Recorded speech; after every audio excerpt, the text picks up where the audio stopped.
यही कारण है कि आप खाली हाथ आते हैं, खाली हाथ चले जाते हैं। आप ये जान ही नहीं पाते कि हम किस प्रयोजन से किसी स्थान पर गए थे और उस स्थान से हम क्या लेकर लौटे। जितना आपको मेरा जीवन कीमती लगता है उतना ही आपका जीवन कीमती है। आप कहीं पर भी सिर्फ इसलिए मत जाएं कि वहां पर आपको समय काटना है या आपको इस बात के लिए विवश किया गया है कि आपको इतने समय तक वहां पर बैठना ही, बल्कि आप इस भारत की वो मजबूत कड़ी बने। जब आप यहाँ आए तब आपको लगे कि आपके अंतस का जो कोना खाली था वो कोना किसी की भी बात सुनकर भरा और आप इस भारत के प्रतिनिधि बने और उस बात को उस कोने तक पहुंचाए जहां तक आज यहां से बोलने वाला नहीं पहुंच सका है। तब आप हमारे राष्ट्रपिता महात्मा गांधी को सही अर्थों में अपने अंतस में बैठा सकेंगे, उस बालक को बैठा सकेंगे जो नदी पार करके आता था, स्कूल में पढ़ता था और एक दिन लाल बहादुर शास्त्री कहलाया, देश का प्रधानमंत्री बना। बातें सुनकर और उसको अपनाना नहीं, आप जान लीजिए आप अपना अवमूल्यन स्वयं कर रहे हैं।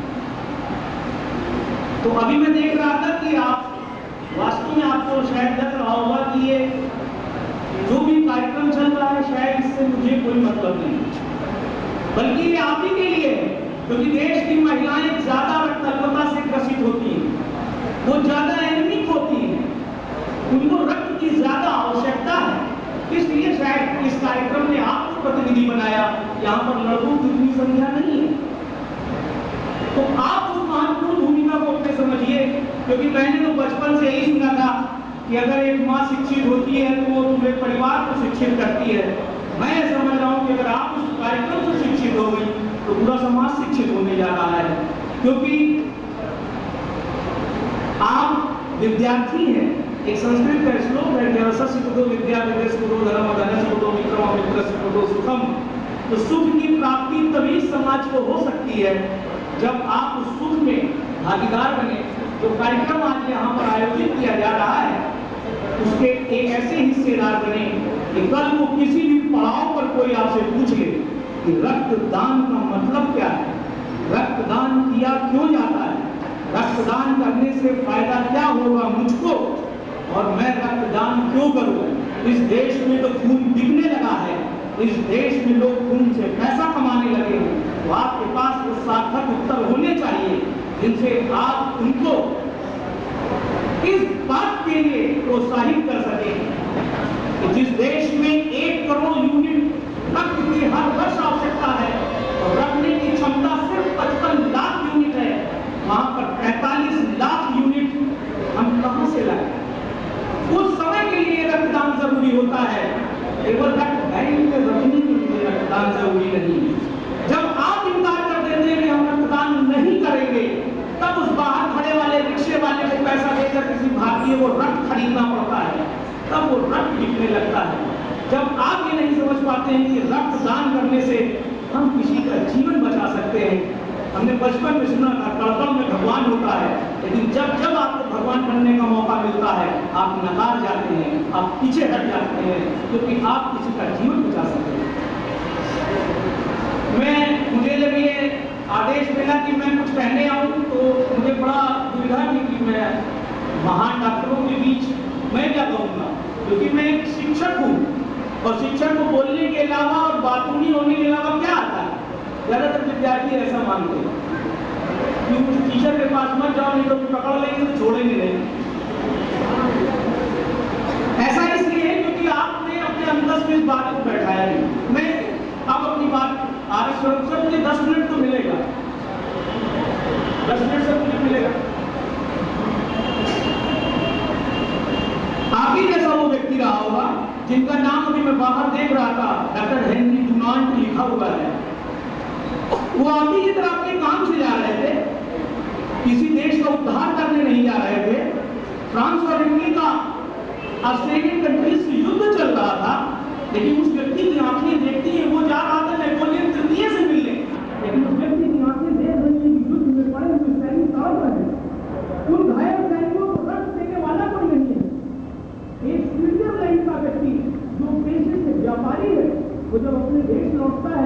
उसके दिल में सेल्फ विलेनो घूमता रहता है, तब वो सेल्फ विलेनो पर अपनी आत्मकथा लिखता है, द मेमोरी ऑफ सेल्फ विलेनो। और 1864 में जिस संस्था को लेकर आज आप यहाँ पर बैठे हैं, वो संस्था जन्म लेती है और आज वो संस्था जहां पर आकर खड़ी हुई है, उससे मानवता वास्तव में व्यक्त महसूस कर रही है।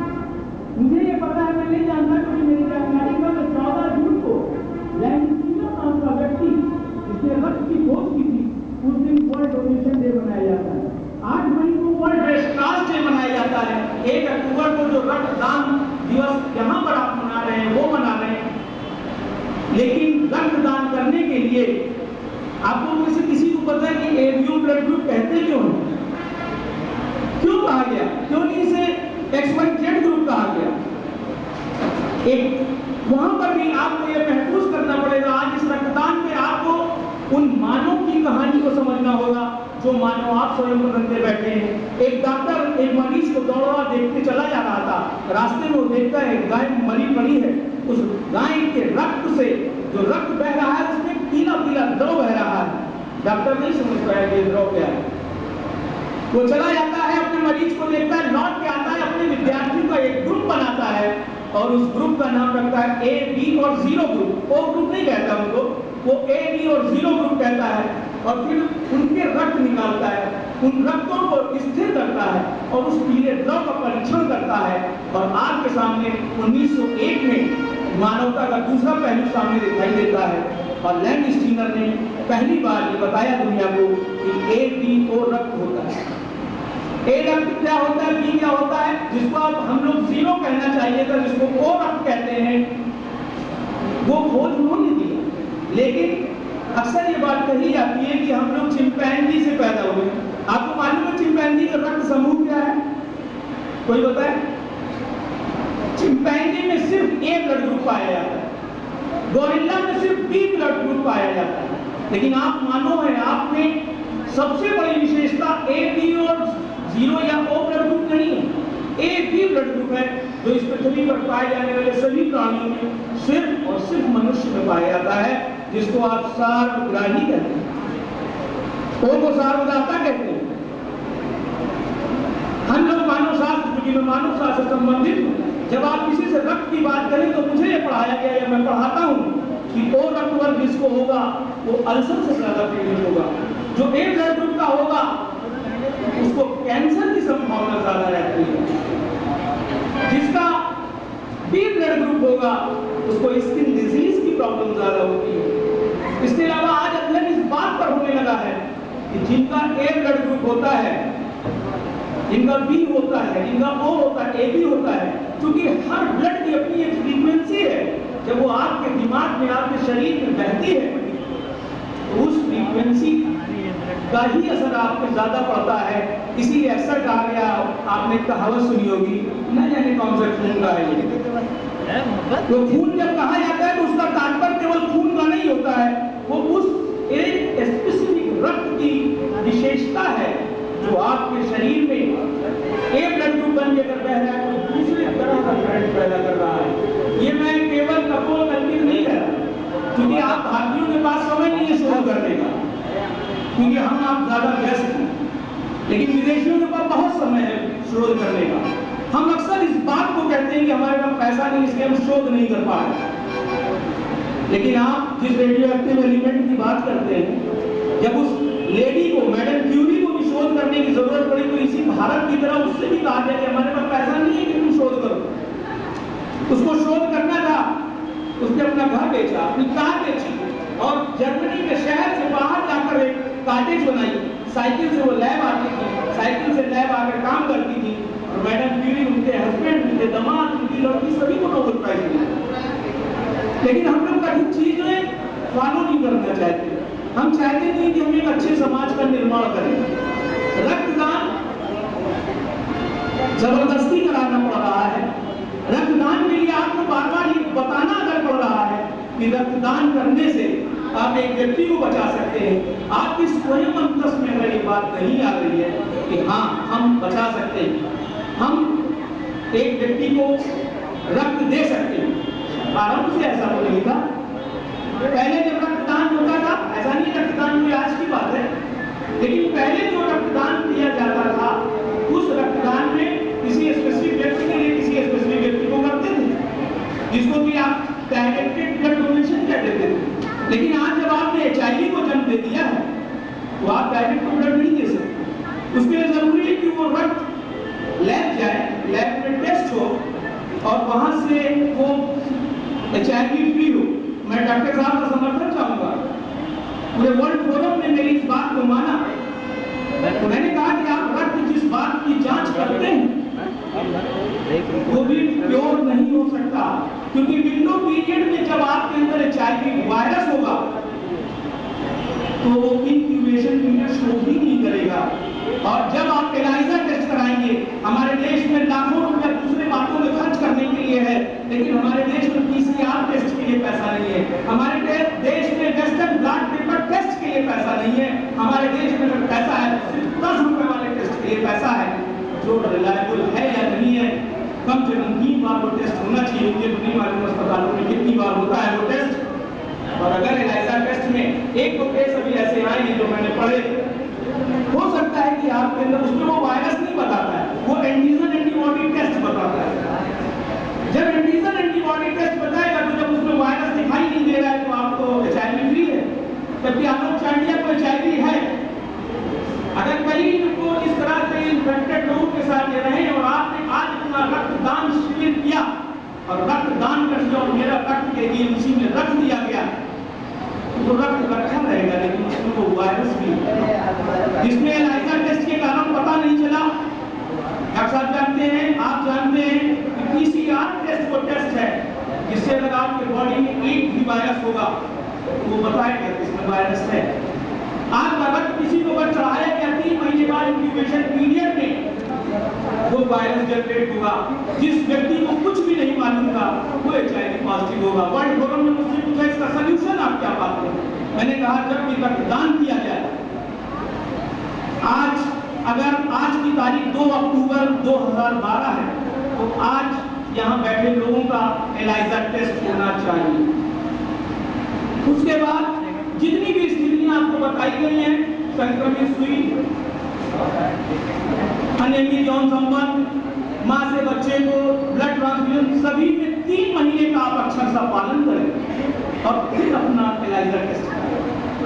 3 महीने बाद अगर आपका ब्लड एलाइजा टेस्ट पर भी नहीं बताता है कि इसमें HIV वायरस है, तब आपको मानना चाहिए मैं HIV फ्री हूं और हमें रक्तदान करना चाहिए।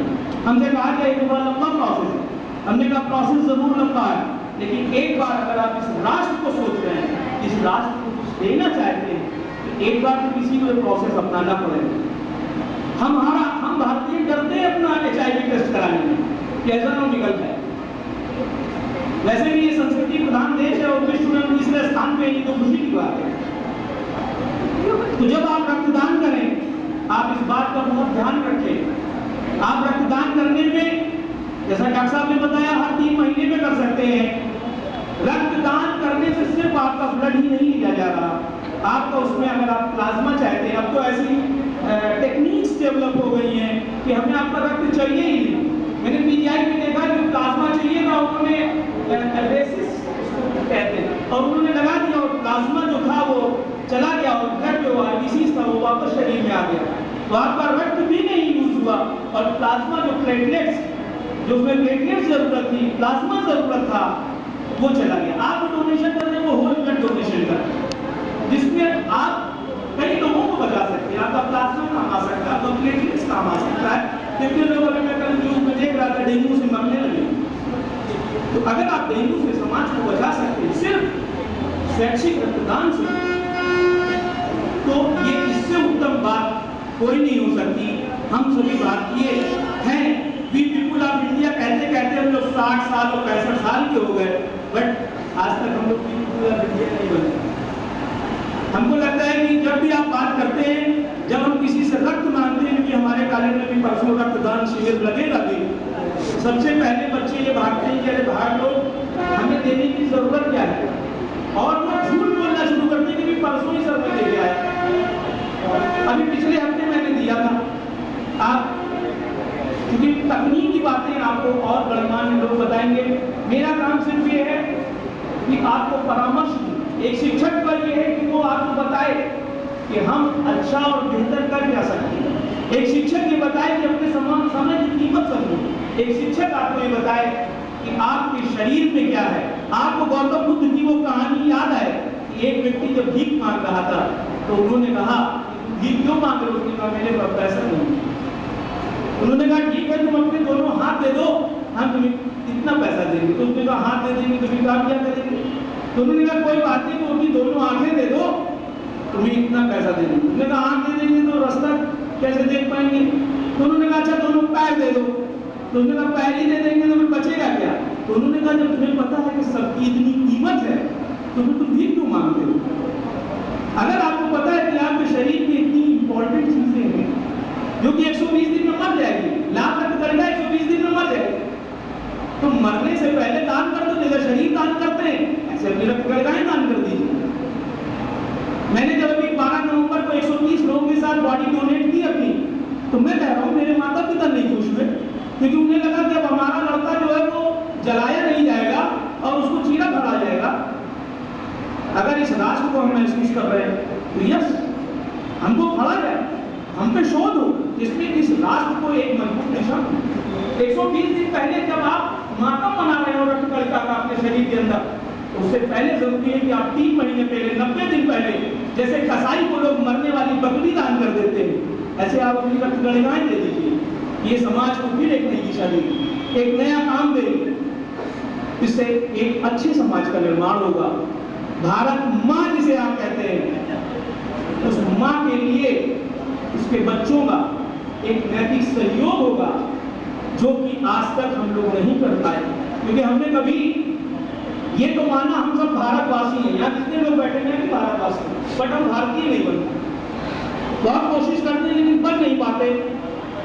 यहाँ जितने लोग आए हैं, अगर इतनी ही ब्लड यूनिट आप दान करें, वैसे तो हमें लगता है कि अभी मैंने थोड़ी देर पहले कहा कि आप कलुषता की शिकार होती हैं, तो उसके लिए भी बहुत से पैमाने हैं जिसके आधार पर ही आपका रक्तदान कराया जाता है। तो आप, मैं समझता हूँ कि मैंने जितना भी कुछ कहा, आज के बाद जब भी आपके पैर पड़े, और जैसा कि सोहनलाल द्विवेदी ने इस महामानव के लिए लिखा था, चल पड़े जिधर तो डगमग में, चल पड़े कोटि पग उसी ओर, गड़ गई इधर भी एक दृष्टि, गड़ गए कोटि दिल उसी ओर। तो ऐसा तो है नहीं कि हमारी माओ ने महात्मा गांधी पैदा करने की कोशिश नहीं की, हमारी माओ ने कस्तूरबा गांधी पैदा करने की कोशिश नहीं की। ऐसा आप क्यों समझ रहे हैं कि आप एक अति सामान्य व्यक्ति हैं और आप इस समाज को वो दिशा नहीं दे सकते जिसके कारण लोग आपको अनुसरण करें, आपका गान करें? क्यों? क्योंकि इस राष्ट्र को अभी आप बना सकते हैं जब हर एक भारतीय अपने को महात्मा गांधी समझे, लाल बहादुर शास्त्री समझे। धन्यवाद।